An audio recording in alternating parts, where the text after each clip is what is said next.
Obrigado, vereador Wagner Petrini. Com a palavra, vereador Ramon Teles.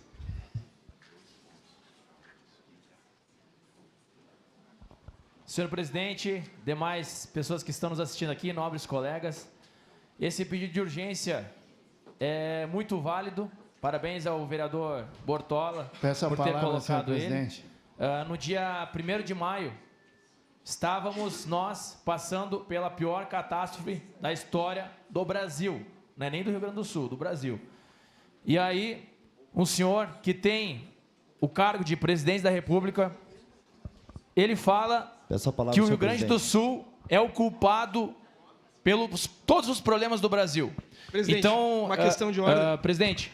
Só um minutinho, vereador Ramon Teles. Pois não, vereador Cláudio Libardi.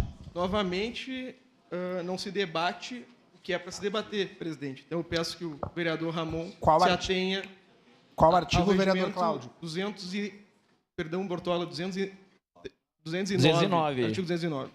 Deferida a questão, por favor, vereador, se ater à discussão do regime de urgência.